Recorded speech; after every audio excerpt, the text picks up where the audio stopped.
There he is. Let me get comfortable. How you doing? I'm doing good. How you doing? I'm doing good. I'm in my son's room. Nice. I'm hiding in my room.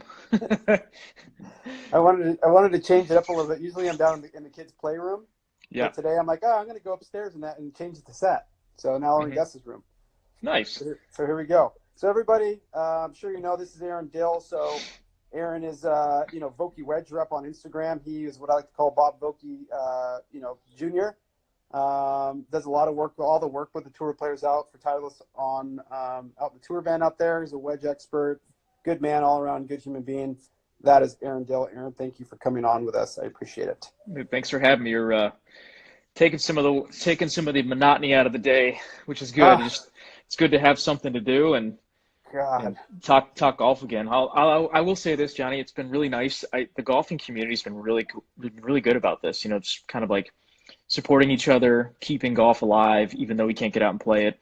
Um, it's been nice. It has been nice. And I'm even seeing, because you and I know a bunch of the people that are out there on tour, and a lot of the reps are kind of getting together and doing little Instagram videos, whether they're with the same company or not. hmm I've just seen a lot of people just talking golf and just trying to find some similarities, and I think it's fun. I wish golf content was like this all the time, but we don't always have 35 hours in a day to sit around. No, no, but it is nice. I mean, you see a lot of charitable efforts that tour players are doing, and trying to help people out and helping out Right. fans. And it's just nice that we've all gotten back together to keep the game alive and keep everybody healthy and happy and thinking about other things and what's going on in the country, in the Yeah, world, in the world, really. there's a lot going on. But let's talk. Okay, let's talk a little bit about Titleist and Vokey wedges and all that kind of fun stuff. So I'm getting a lot of questions in here. So I'm going to kind of comb through some of these questions and see the hot topics. But the first thing that you and I kind of discussed, kind of tackling, is just specific Vokey grinds. Like there's a bunch of them, but there's, so let's start with like the most common one, which is the S grind. And I know we've talked a little bit about what it is and what it does, but maybe just talk to me about the development of it. How much about the S grind do you know, and what kind of a player is it for, and all that kind of fun stuff. Yeah. So to start this, everything that Bob has done in his 20 plus year career with Titleist is really wrapped around what the tour has taught him, what he's learned from the tour. He always says that his R&D department is the PGA Tour, and that's where we gather so much of our information. So every grind that we do, every letter that we do, it's basically a story built off somebody that he worked with. So the S grind is off Steve Stricker, and the story basically goes that they were at the Open Championship, and Steve Stricker came up to him and said, "Hey, I've got this grind. It's bouncing to the ground. I'm having a hard time getting under the ball. What do I need to do?" And Volk ran to the van like he always does, and he put a little grind on it, and that's kind of where the whole story began. And one wedge turns into two, two turns into four. These guys are always in each other's bags, looking at each other's stuff. And once a grind becomes successful or popular, then we start making one all the time as a tool. So, that's basically how that one started. Like every other grind that we do, it's all starts with the tour player. I want to ask you a really quick question, and Ryan Brath's on here, and he actually had a pretty good question because it sort of comes to bear here. He says, "Ever bend a wedge weaker by more than a few degrees for lower offset? Have you ever done that, or do you do any of that kind of stuff out on tour?" I have, yeah.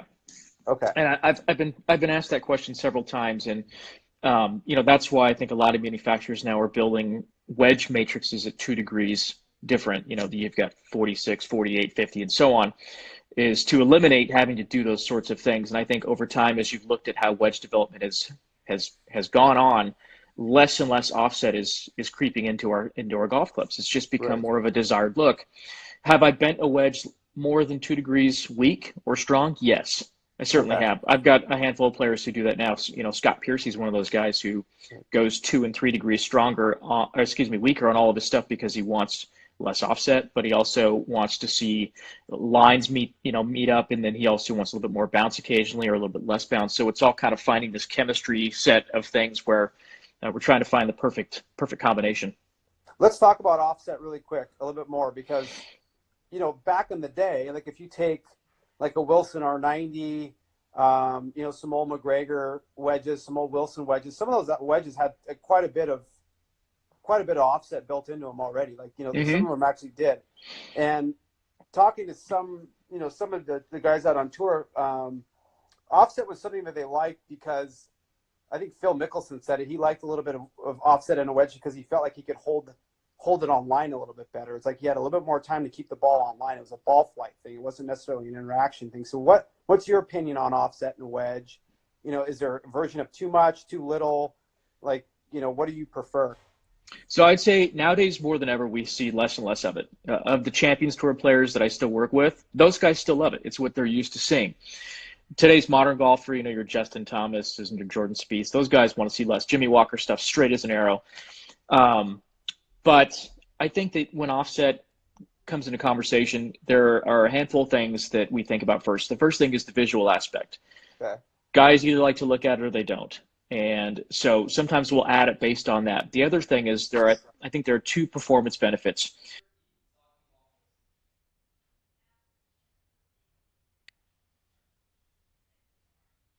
Where they are trying to get the face to turn harder. And I think when you talk to Champions Tour players, they'll tell you, hey, I can hit draws easier with a little bit more offset. Right. And then you've got some guys who have slower face closure, like a Steve Stricker, who's just kind of straight back and straight through. And they would get a delayed impact. So there'd be a delayed hit, which means the ball hits a little higher on the face, launch angle goes up, spin numbers go down. So then, you get that result as well. So I think for some guys, it's okay. Can you stand looking at it? Number one, and then the second thing is these are the two things that you're going to see performance-wise. Are those two things something that you think you could live with? Interesting. Okay, and then this is another question that we just got. It says, can you talk a little bit about Jim Furyk's setup? He's been playing Vokey wedges for a long time. Heard he likes a lot of bend in the hosel, like gooseneck-like. I don't know. You might. Yeah. So he's a perfect example of an offset guy. I worked with Jim for a long, long time. He's a fantastic guy, and he's again one of those old school guys. I just like to see a little offset. It started out in just a 60. Used to be a 60-10K guy. And then went into a 56 with some offset. We matched those offsets, and then in a 50. But it's funny, as of recent, in the last probably 3 months, he just started requesting some stuff with standard offsets just to kind of take a look at it again. So, those guys go back and forth. But when you talk about people like Jim or Champions Tour players, some of the guys who grew up with Wilson wedges and so on, those guys are used to seeing something. They're used to seeing the curvature in the neck. And when they're used to seeing it, they want to keep seeing it. So that's why we keep adding it in there for them. Okay, that's good. So I have another cool question here. It says, closest current grind to the old 260-08. Ooh, boy, that's a special one. Most guys in our stock line, there's probably not anything that's as close to that because it's kind of a special blend of width, camber, and bounce angle. Right. It's a 41 to 42 degree measured bounce angle on a protractor, medium to wide, and a little bit of camber on it. So it's kind of a special club. As far as what we currently say, I'd probably say 10S is probably your best bet. But if I was going to steer somebody, you can go to our Vokey site, and there's a hand ground program where guys can get an M grind with the ribbon reduced, and that would basically get you right there. Because the other in that line, the other one that I like, and you and I've talked about this, is the 260-12, which is I think Aaron Baddeley still has that wedge, and I think that's kind of close to it, like an S grind, isn't it? The 260. It's the original. Yeah, it's the original. So Steve Stricker's still playing that one. I keep a small batch of those just kind of hidden under the desk. For those guys, Yeah. It's funny. It's one of the few, if not the only one we've ever done where we've posted a measured bounce angle on the club. So it says 260-12, but it really plays like 4 degrees. Yeah. You look at all the stuff we've done over the years, and the bounce number we post on there is how it would play. It's not the actual measured number. And the 260-12 is I think the only one we did with an actual measured number on there. Wow. I didn't realize that. I had an interesting conversation in a video we did with Chris Trott, who is pretty well versed in the wedge scene. The guy knows how to fit wedges, and he's really, really good at that. But he was talking about turf interaction, and about a proper divot versus digging what I want to say. Anyway, you know what I'm talking about. Can you explain a little bit to the people like what good turf interaction looks like? Because the way that he kind of explained it to me, which made a ton of sense, was like you barely want to disturb the grass. If you hit a wedge shot properly, you're sort of just gliding across the grass. You're not taking a big divot. You're not, explain to me a little bit about that in your own eyes. Yeah. So when I fit players, I always try and tell them, hey, let's try and find a bounce that, makes you the greenkeeper's best friend. Right. You can hit shots all day around the short game area and not disturb the grass. We want just enough bounce where, it keeps us out of trouble, but it also lets us get into some trouble as well. So the hard part is we have to go around the country. We have to play in Bermuda. All these different grasses and soil styles. So it's hard to find one bounce that fits all these different conditions as well as the soil styles. Some guys are really steep, up to 11 plus degrees of shaft lean, so they're taking bounce off. Right. They take big divots, like Scott Stallings could take one of the biggest divots you've ever seen in your life. But at the same time, as a fitter, my instinct says, let's get you more bounce. But as a player, more bounce doesn't feel good to him, so I have to give him less. Okay. So it's kind of a weird, complicated fine line of, what do I need to give you as a fitter, but what do you want as a player? And in the perfect world, yes, we would give out wedge bounces that would, basically let you skim across the surface. The reality is that you got to find something that's versatile everywhere and that feels good and sounds right. So, we do our best to certainly build something around that. Okay. Next grind I want to talk about a little bit is the M grind. So that's a pretty popular grind now because it seems to fit a lot of different types of players. But it's like I call it like a grinded higher bounce wedge. It's got a little bit of relief on the backside. Explain to me the development of that wedge and exactly who it's for and all. Same as before. Yeah, so M is from Phil Mickelson when he was working with Bob. He and Bob were very, very close for a number of years. And one thing I think that Phil and Bob did together was they had great collaborative efforts. Phil would say, hey, I want to do this, I want to do that. Bob would go back in the office and he would grind and he would study and make all these different prototypes. And that's where the M grind came from, and then the TBD and so on. So the M grind is a really cool wedge because it's a balance of you've got bounce when you need it and you have versatility when you need it. So it's this kind of blend of, hey, I need it. Square face, but I want to have some shots around the greens where I can get under the ball easier, and that's where that M grind is really good. Is it's one of those very early wedges that we made that offered both of those things. So if I say, for example, a guy just signs with Titleist and walks into your truck, it's like, oh, I don't know, anything about wedges. I don't know, whatever. Just right out of college, the guy's a novice when it comes to clubs. So you get your hands on this guy. Walk me through the Aaron Dill process. So the first thing, go ahead. Yeah, the first thing I'm going to do is I'm going to say, where are your gamers? Right. And I'll pull them in the back room of the trailer and we'll look at the gamers. I'll measure everything. So I kind of know where we're starting. I think that's a great place for me to start is if I can take a look at what you're using now, then I can steer you in a direction after some questions are answered. So I'll take a look, take some specs. I'll start to ask them questions about ball flight, direction, feel, sound, divot patterns, misses and mistakes. Those are things that I really try and pay attention to is what are these wedges not doing well? If we can fix those things, then we can make it better. So after those answers come, then I can start to steer the player in a different direction. JT Poston's a good example of somebody who came in out to Oceanside. Well, you come in the van first and I'd make him wedges. And eventually I told him, I said, hey, you got to come out to Oceanside so we can work together. Right. Because at the time he was saying, hey, I'm struggling with my wedges. I don't really know why. How do we fix that? And I said, I need 3 hours of uninterrupted time with you at Oceanside where we can really get work done. Come out in your shorts. Let's get breakfast. Let's have a laugh. We'll hit shots and we'll figure it out. So he comes out and we see this on the van a lot as guys come out, they're looking for quick answers. And we do our best to find those answers. But the reality is that we got to dig deeper. We got to hit shots. Right. So that's part of that process too, is let's see where you start. Let's get some answers. Let's figure out where you struggle and let's build wedges around those issues. So you just said something kind of interesting. So you're like in your function, because guys, it is sort of like a restaurant, like, right? When, especially like on a Tuesday or Wednesday on tour, guys are coming in, you have orders to fulfill, grind this, do this, build this, build this, build this. So fixing problems, if a guy comes in struggling with his wedge game, fixing and really addressing a problem takes a little bit more time than you can actually allow on tour because you have 60, 70, 80 guys at any time that you need to service in a given week. Do you much prefer going back to Oceanside on a day off with one guy, 3 hours, is that always optimal circumstances for you to really get a guy dialed in, or do you think you can, fit him on the fly or figure it out on the fly based on what he's telling you?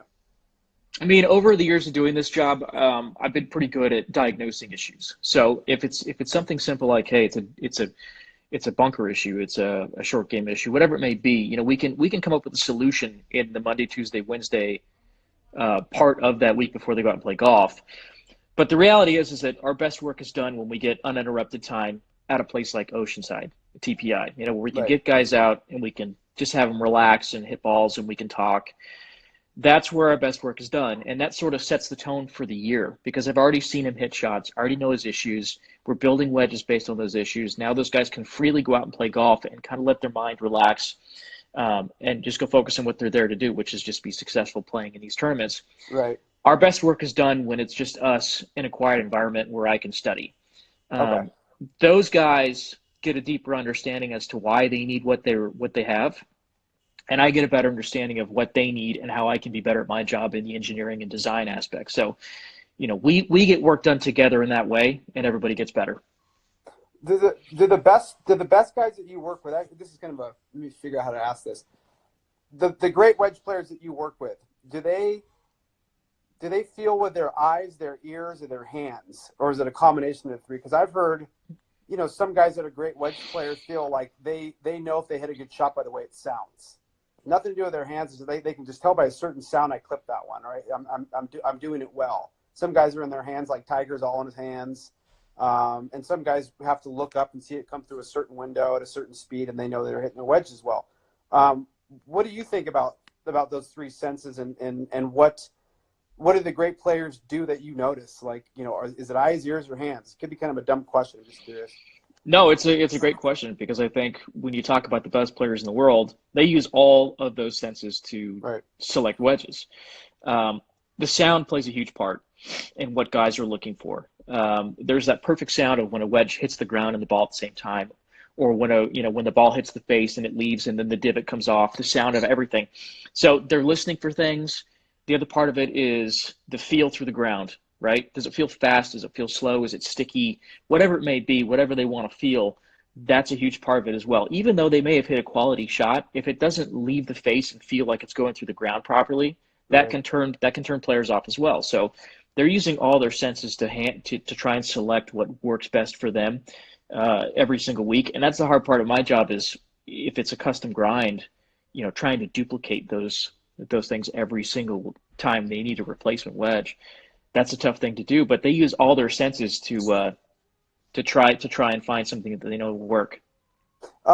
When you are, obviously a lot of companies now are going to CNC mill type wedges to eliminate, to try and match it up, right? Those are, and I'm just asking the question: has Titleist ever considered going to a process like that, or do you guys prefer doing, specifically on tour, getting your hands on it, getting on a grinding wheel and doing it that way? I mean, it's kind of 6 in one, half dozen in the other. But what do you think about all that? Where technology is going?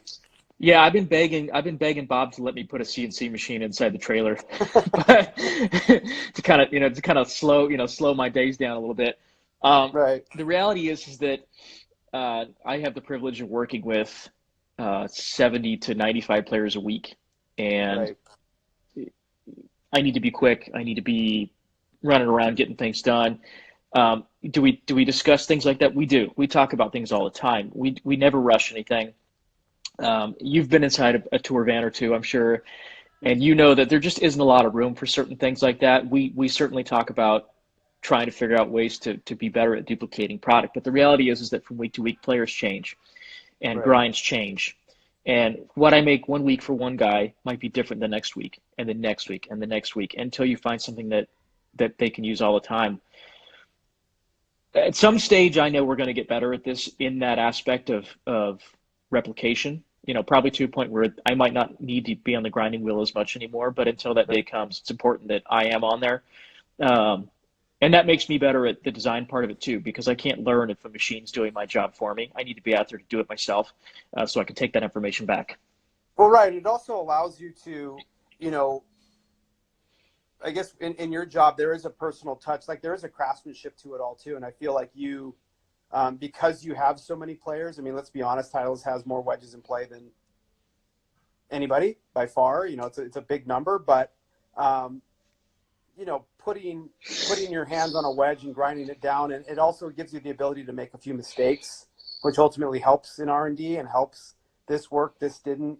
I made this mistake here. This was a happy accident. Like, I find from talking to enough of you guys that some of the happy accidents are kind of the things that lead to the gold sometimes. Like you shave off a little extra here and a little bit too much there and still give it to the player, and all of a sudden he's got a wedge he wins a major with. You're right. Go ahead. No, you're absolutely right. And I think that I'm in a very unique camp of individuals in this business that get to do those kinds of things. Bob Vokey, Scotty Cameron, Mike Taylor, Roger Cleveland. These guys are like the handful of remaining craftsmen that put their hands on a lot of stuff all the time. I think that's a really neat connection with our players too, is that these guys can get that level of service where you can go out there and you can do something with your hands and you can create something together. And I think that goes a long way, certainly further than just being like, hey, I'm going to push start on this machine over here and it's going to pop out the other end and it's good to go. That's part of the connection that we have with our players, is the hands-on touch. Okay, one more gear question. We're going to talk about you a little bit here. I get this question all the time. Shafts and wedges. So some guys will match, or some players will match their set all the way from forward all the way to lob wedge. If they're X100 and 4, they're X100 and 4, they're X100 and they're lob wedge. Some guys go to S400. What is your theory on shaft wedges? Or wedge shafts? Sorry, my brain's not working. I haven't slept. Wedges and shafts. Softer. You know what I'm trying to say. I'm super punchy. Go ahead. Yeah. No. I totally understand. This is a great question because I think a lot of guys are curious. What do I put in my wedges, and why? And I think that a good rule of thumb is this: whatever you're playing in the irons, you can extend that same shaft into your pitching wedge if you're playing a non-set wedge. Into a gap wedge, and maybe sometimes into a sand wedge if you use that sand wedge just from the fairway. And the reason being is that, you chose that shaft in the irons for a reason. It's supposed to hold up against how much flex you put in there, speed, and so on. And so, when you're getting into the pitching wedge and the gap wedge, you're swinging those like an iron. Right. So you can put that same shaft in there and it's fine. Once you start to get into the wedges where you're slowing down your tempo, like a sand wedge and a lob wedge, you need to increase feel. Right. You also need to increase shaft lean. Shaft lean helps a lot in creating spin and launching your ball lower, which we know is a premium launch angle for our tour players and for players like us. It's going to help us have better stopping power, but it also keeps that ball below the elements, underneath the wind better, helps us hit our carry numbers a little bit better, and so on. So rule of thumb, go ahead and put whatever's in the irons into the pitching wedge and the gap wedge, and as you start to increase the loft, start to increase the feel by softening up the shaft and keeping the weight up a little bit. Those are usually pretty good rules of thumb. That's what we follow on tour. It's certainly what I recommend to anybody. Okay, I want to talk, not everybody gets, you and I talk all the time, but, I know what your day-to-day is like for the most part, but explain to me just a normal day. Say, for example, we're showing up we're at Bay Hill. It's Monday. What is your day? What's your routine? What the hell are you doing? All right, so Monday, I'm getting up early. I'm going to get a little breakfast. I'm going to be at the van probably around 7:30, 7:45. I'm going to get the room set up if I hadn't done it the night before, which means we get in the trailer, we get everything, all the machines put together, all the tools out on the countertops. Monday morning is kind of that's that day where I start to kind of get things rolling. I'll get a field list. I'll start to highlight everybody on the list that's in the field that uses a Vokey wedge. Okay. And then I had spent the last 2 to 3 days getting text messages and emails from players saying, hey, Monday, can we get together? Can you build this? Can I get a backup of this? So I'll start that process. I usually will have a large box full of wedges. I don't know if anybody's ever traveled in the airport. You see a big Titleist box come out of the baggage claim. It's full of wedges. I'll get those things locked and lied. I'll put them in lockers. So I'm basically just kind of getting the week started. So I'm putting things in lockers, getting the band set up, and starting those early orders that came in on Friday, Saturday, Sunday for the guys to begin with for the week. And then I'm trying to catch up. I'm talking to the guys. Hey, how you doing? I'm here. Can I get you anything? I don't have the luxury of spending 2 hours with guys. It's a pretty quick in and out. I know a lot of times if you ask any of the tour players that I work with, if you ask them what's your interaction like with Aaron, they basically tell you he runs by and says, "How you doing? Can I get you anything? Can I help you out?" And then he runs off. Right. I need to cover as much ground as possible over 3 days. So Mondays kind of, get caught up from the weekend. Tuesday is hit the range hard, get to see everybody. Wednesday is kind of wrap everything up. And then Thursday is get home, get in the office, and prepare all the stuff that you needed to work on the first 3 days for the upcoming week. It's a lot. I mean, because your job is unique because of the amount of players that you guys have. Like, it's not like you have 5 or 6 out there. Like I said before, you have a ton of players out there. And that kind of all falls from the wedge standpoint, it all falls on your shoulders for the most part. I mean, if there's a Titleist staff guy who needs a wedge, I don't think they're going to JJ to grind anything. I think they're looking for you. So it's a big responsibility. Okay, last couple of questions. We get a lot of questions on T-grind, which is the tour grind or tour only grind. Walk me through that a little bit. I know it, but I want you to just tell it to the people. What is it and why is it so popular? Okay, so T-grind started with Tom Pernice. Again, one of those stories where the tour players inspire us. We want to get better at what we're doing. So Tom said, "Hey, Bob, this is what I'm looking for. This is what I want to do." Bob goes back in the office and builds it up. The T grind is a low bounce option. And I know a lot of guys say, "Well, how's it different than the L grind at 4 degrees?" The biggest part of the T grind that's different than the L is the trailing edge angle. Okay. So basically the back of the wedge where you see the grind, that angle on an L grind looks like this. Yeah. Whereas a T grind looks like this. So essentially what that ends up meaning is that as a guy opens up a wedge, it's going to want to sit closer because the trailing edge angle is lower. We'd still categorize it in the 4 degree range. It's a low bounce option, but it's a great option for guys who want to be able to get under the ball easy. They want to be able to have some versatility around the greens. Maybe, in my opinion, one of the highest in terms of versatility that we offer in our grind matrix. It's a prototype right now. We do have some occasionally on our Vokey.com site. Right. But it's a great option for guys who play in firm conditions. So if you're playing a lot in, crispy baked out Texas locations, Arizona, it's great at Open championships. I know we go to Opens, we bring a bunch of those out there. When I say Open championships, like over in Scotland. Sometimes like if we're at Shinnecock and we're at an Open, here in the U.S., it's a great option there too. But it's really a great option for somebody who plays in firm conditions or wants that ease under the ball.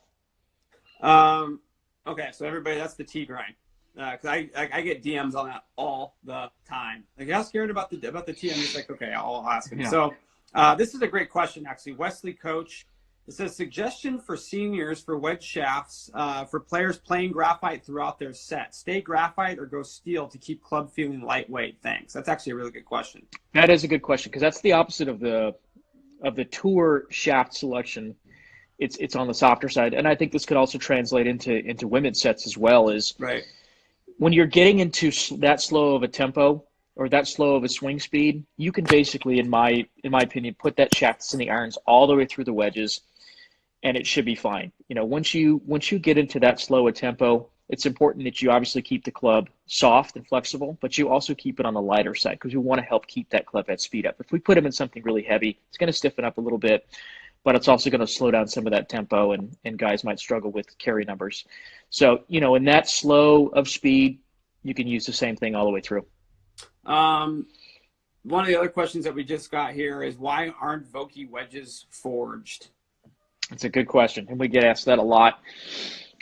We ran some studies a long, long time ago because we were concerned that maybe forged was something we needed to get deeper into. Look at most manufacturers are using this mild 8620 carbon steel, and they do that because it feels so buttery soft. And we've been using that forever, but it helps us in our manufacturing process. So you look at a lot of what we're doing nowadays.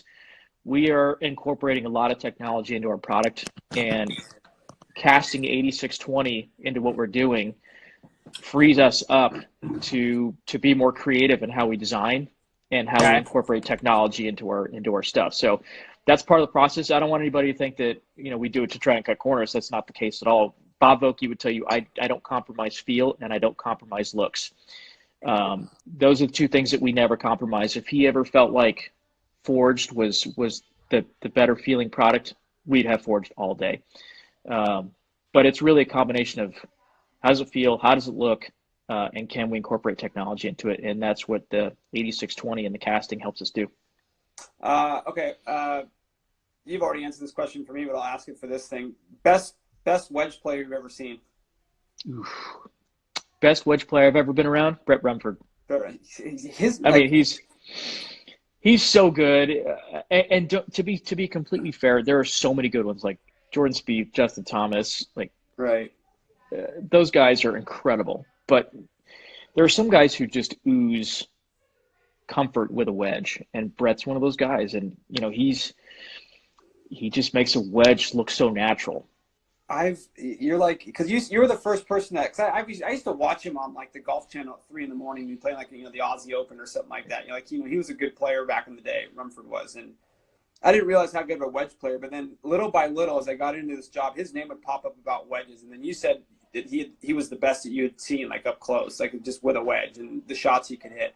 And if you go to his Instagram, and he'll be screwing around, around a green or whatever, and you're watching him, and I've never seen anybody manipulate the bounce of a golf club so proficiently. It's actually fascinating to watch, like where he'll stick the shaft. He'll put it way down to the ground, he'll stand it up, he'll do all these things. If you want to learn how to get really creative with your wedges, Rumford's a really interesting guy to watch. Who taught? Who's his mentor? How did he get that way? That I don't know. I just think that he fell out of the womb with a wedge in his hand, and it's just I don't know. He's so gifted with that club. I can't explain why or where it came from, but he makes it look easy, and I think that's one thing. I think when you watch professional golfers who are really, really talented, they just make it look so natural. Over the years I've watched that. Justin Thomas is another guy who makes it look so natural. He hits shots like it's just part of who he is, and of course it is. But for him, he'll just hit shots without really thinking about it, and the results come out beautifully. So those guys are so good. Justin Thomas fast. So I followed him around a couple of times, and last year at the Canadian Open, I was walking with Claude Harmon and Jimmy Walker and Justin Thomas, and there was one other guy in their group, and Justin Thomas makes golf look it seems so easy, right? So he gets up there, and at Hamilton, there's a kind of a longish par 3. I think it's probably a 3 or 4, and I think it's on the backside. And he gets up there and like Cole shanks a 4-iron, like hits it dead right into the gallery. And you would think tour player, he'd be embarrassed. He just kind of laughed or whatever, threw a ball back on the ground, got back up there, didn't even tee it up. Roasted 4-iron from like 220 up there to like a foot, goes in there and kicks it in, and like it never happened. Like there was never a reaction to the bad shot. It was kind of like, yeah, it happens, whatever. Life will go on. And I remember watching him just going, this guy has no worries about his golf game. Like he's got no concerns. Like it's gonna do what it's gonna do when it needs to do it. And I was like, wow, not at all. That's scary. And you'll see it like when you go out on tour and you watch these guys. When they find a wedge they fall in love with or they feel really good with, they practice with it a lot. Jimmy Walker got into a 64 2 years ago.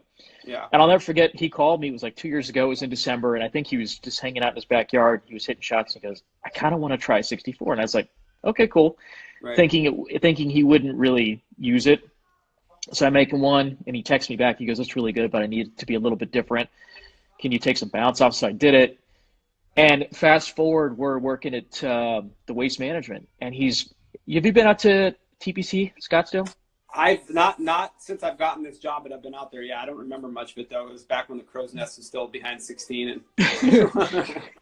And so they've done a really nice job in the short game area. Right behind the driving range, they've got this huge putting green, and there's a little like practice green that's got a bunker on the front and one on the back. And Jimmy was over there, and he was on the bottom side of this bunker. And he goes, Aaron, come over here. I want to show you something. And so I go over there, and he goes, watch this. And he pulls out the 64, and he's hitting these like full speed. I'm swinging hard. Right. These full swing 64-degree shots straight up in the air, landing them right by the hole. They're basically hitting and stopping right on their pitch mark. And Right. he's like, this thing is so good, it's a joke. Thinking it wouldn't even be in the bag, but those moments where and he's another great example of somebody who just looks so fluid and natural with a wedge in his hand. His actions like so loose, and he makes it look so normal and natural in his hands. Those guys, they're always the really good wedge players. You can tell that they're good just by their own action. Yeah, I mean, Stricker's like that too. Like Stricker looks like he just kind of rolled out of bed, and he almost looks like he's chipping off of his kitchen floor every single He time. does. Yeah, it's like, he does. He's so good with a wedge. So those guys are very fun. How much? He's not on tour that much. How much do you get to interact with him, and how much do you learn from him? Because I feel like he's a guy that I would probably want to study a little bit. With Steve, he's great. I mean, he's always been really easy to work with. I try and spend as much time as I can. I don't see him as much. We do talk on the phone occasionally, and we talk more on a personal level than anything else. But when he is around, like I think the last time I saw him and we really chatted was in the desert. Okay. We were in Palm Springs, and we were on the range, and Nicky was on the bag, and so it's good to connect with them. But I was just watching him just hit shots, and it just looks so natural. He makes it look so easy. Yeah. Have you worked with Rocco Mediate much? A lot, yeah. Over the years, a lot. He's a great guy. He's a handful, yeah. I know I said a few questions, but I'm not going to keep asking a couple more. But like, he's a big 56 guy, right? Yeah. Like he can make a 56 do pretty much anything. And Bob is a big supporter of the 56-degree wedge. So, like, what do you think about that? Because you make 60s all day long. You make 58s and 60s all day long for the tour players. But do you think like there's value to studying the 56 a little bit more, making it a little bit more versatile to get more players into just using that wedge for the normal player, not for the tour guys, but for the normal Joe? This is a great question. I'm glad you asked it, because I think that my generation, especially, we grew up using 60s. It was like our dominant short game club. Yeah. And when you watch guys practice with their wedges, they always pull that club out and they use it everywhere. And I think since the groove change in 2010, and we've seen a lot of players try and they have to reevaluate, rethink their wedge setups and how they play. It really opened up, I think, a lot of people's eyes to what wedges are going to produce the most consistent performance in terms of spin and launch.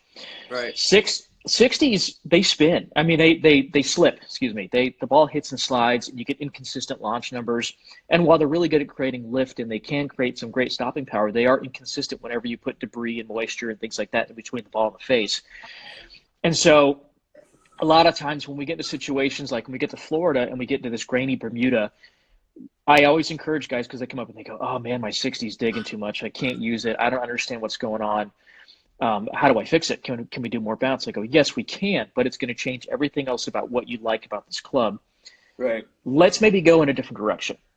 And they go, what do you mean? And I say, well, do you ever think about what loft you're using? Because I think loft is going to play a bigger role in performance than, than the grinds will, Right. So a lot of times we'll tell guys, hey, let's get into that 54 and 56 more. Let's hit it more, because it really does produce better, more consistent spin numbers and better launch angles.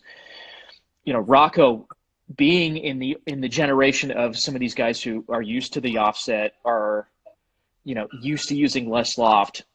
When I worked with Rocco, it was always 56. We never made anything higher than that. We made some 60s for fun, but he always used 56 at 55. Omar Uresti is another one of those guys. I've never made him anything more than 55 degrees. Right. And these guys just, they understand the value of it. It's more consistent than a higher lofted 60, 58. Yeah, I would love to do. I got to know. I talked with Lance Vincent from TrackMan. He was just on my podcast, and somebody needs to do a scientific study for the general golfer on the difference between the value of a 56 over a 60. Like, show the data, just like you would with the driver. Like, this is what it looks like. These are the numbers. This is the whole thing. So, we're going to be doing more of these with Aaron. I'll be a little bit less punchy. We just bought 2 Chihuahua to add on to the. So there's not a lot of sleep happening here, but that's what I heard in the background. I'll have better questions next time. But dude, you're the best. I love talking to you. So much fun. Thanks, Johnny. I appreciate you having me on. Yeah. So we'll be back with Aaron hopefully next Wednesday for Wedge Wednesdays. on Golf WRX. If you guys have any questions in the meantime, go ahead and shoot me a DM, or actually you can ask Aaron directly. You're at Vokey Wedge Rep, I believe. So if you have any questions for Aaron, that's Aaron Dill. You can see all of his pictures and everything. But you're the man, dude. I appreciate it. Thanks, Johnny. Yeah, if you guys have anything you want to ask, just shoot me a message, and I'm happy to help. I got plenty of free time. Yes, you do. Yes, you do. All right, AD. Thanks, buddy. Take care. Stay safe. You too. Bye-bye. Bye. All right, guys. That was Aaron Dill. And I appreciate you guys chiming in and asking questions. Sorry we didn't get enough questions answered. A lot of people had a ton of questions. Try to get through as many as I can. That's my son. He's trying to hop on the video. But go ahead and DM me any questions you guys have. We're going to be doing these with Aaron quite a bit. Also, we're going live again with Trotty on Friday for the Trotty WRXing from home. We're going to be talking a little bit about TrackMan. So go ahead and check that out. And then today, later on at 5 p.m., I'm going live with Ben Showman of Cobra. If you guys don't know who Ben is, he's the tour operations manager for Cobra Golf. He's a real piece of work. He's always a good time, always a good conversation. So that's at 5 p.m. Eastern time tonight, 2 p.m. Pacific. That's about it. I'm going to try and get something to eat. Hope you guys are safe. Wash your hands. Once again, thanks, AD. For giving us some time. You guys take care of yourselves. I'll talk later. Bye.